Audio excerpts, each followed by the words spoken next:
Hello and welcome from Budapest. This is Hungary Reports, starting off Public Media M1's foreign language news hour. I'm Árpád Szőci with the latest from Hungary and the Carpathian Basin. Thanks for joining us.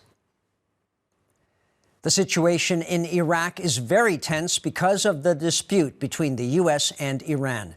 Therefore, Hungary's Minister of Defense told Public Media's M1 TV station that he's willing to suspend all military duties for Hungary's 200 troops based in Iraq and have them evacuated immediately if need be. We are prepared for every scenario, and in an operational area, we also have to be ready in case of evacuation. People must be brought to safety. I must say, we are in a much better and more fortunate situation now, since we have our own troop transport aircraft. With these, we can carry out an evacuation, even execute the task of regrouping at a safer location. The Single Parent Families Foundation in Hungary has helped thousands of families since its inception in 2005. About 300,000 single-parent families exist in the country, and many turn to the foundation for help. 9 out of 10 single-parent families are run by mothers, and 1 out of every 4 children in the country comes from a single-parent home. Andrea Tuboy is picking up her son at school. He is in grade 6. The mom from Zalaegerszeg is raising her son Gabor, as well as her elder daughter, alone. She's been a single parent for the past 12 years. She says that, like all single parents, she has to deal with many hardships. The challenge always arises from the fact that I am alone. So I think that every mom is also kind of a logistics specialist, or anyone raising their kids alone, Andrea Tuboy said. Andrea said if she needs a babysitter, she turns to her neighbors. Those who have no help can turn to the Single Parent Families Foundation. The foundation has been operating the Single Parent Center since 2018, which, alongside the center in the capital, has locations in 9 other cities. Moreover, it even has centers in Transylvania in Romania, namely in Híradó as well as in Székelyudvarhely, lending help to families in need. The director of the foundation spoke to Public Media's M1 News about how they support moms or dads who raise their kids alone with psychological and job counseling, camps, community programs, donations, as well as legal advice.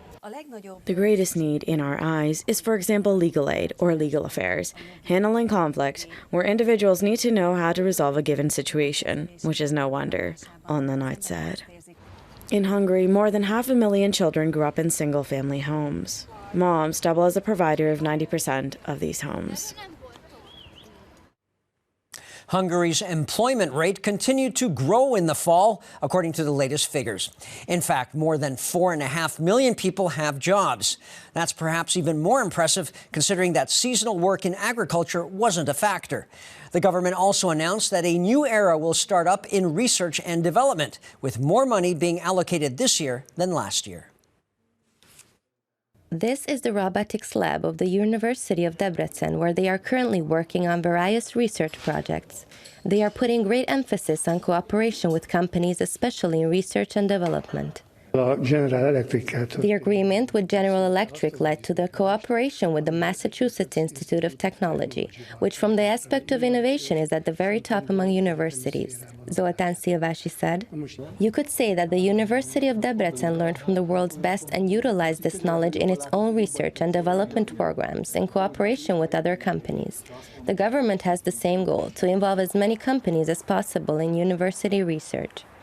This way, they establish so-called competence centers at different universities which can make collective university and company research more effective. In order for Hungarian R&D and innovation to be more productive, the government continuously increases financial support for science in Hungary. This additional amount of more than 96 million euros partly shows up in the budget, which the government of Hungary published for financing research and development in 2020 as an additional resource. This is 25% higher than in 2018, László Palkovics said.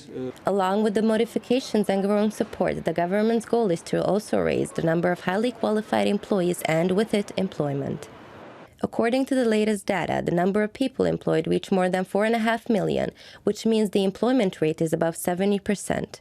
In conjunction with this, the number of unemployed people went under 200,000, meaning an unemployment rate is 3.5%, one of the lowest in the European Union. Streams have frozen over in Hungary, and a fine sheet of ice also covers Lake Balaton. However, meteorologists say it is still life-threatening to go on the lake. Furthermore, even though the temperature dips below freezing at night, experts say they do not expect a truly harsh winter. Despite all efforts, this man couldn't start his car on Tuesday morning. His battery likely broke down. Usually, the cars that are not used on a daily basis are the ones that have issues. Car owners don't pay attention to the battery charge levels, the windshield washer fluid, as well as the freezing point of the antifreeze, Ákosnyéki said. Garden faucets and the water meter must be protected. We suggest that users regularly check their water meters, just in case there is a leak or a water spill, because if there is, then it must be reported immediately. That means there is a malfunction in the system, Híradó said. Meanwhile, heating fuel support can be requested at local municipalities as before. Staff members of the Hungarian Charity Service of the Order of Malta are continually walking the streets. They offer hot tea and blankets to the homeless and ask them to go to homeless shelters.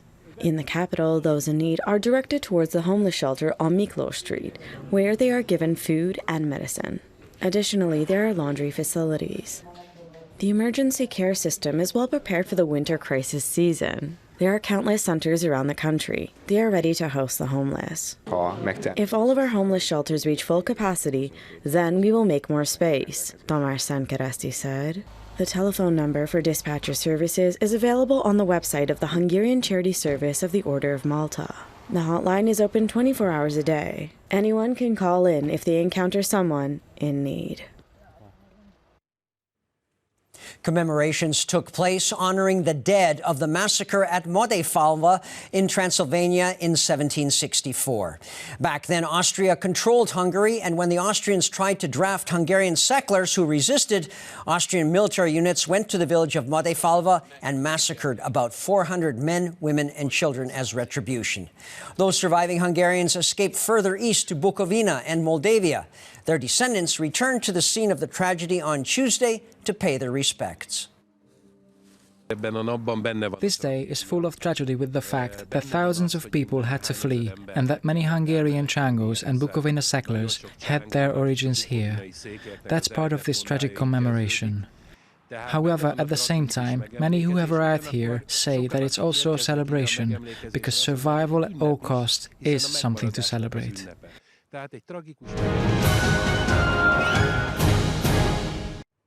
The St. George Mountain north of Lake Balaton is a perfect place to go hiking as well as admire the surrounding countryside. This is also the same region whose Sassi Vinery won the Wine of the Year competition in 2019 for its Italian Riesling that it cultivated 4 years earlier. The vineyard is located on the south side of the mountain. And the long-eared owl has been voted Hungary's Bird of the Year for 2020. The bird often turns up in urban areas, especially in the winter, and year after year it needs to be protected ever more. And if you want to see it up close, the nearby Híradó Bird Sanctuary is the perfect place. In fact, you might even get closer than you expected.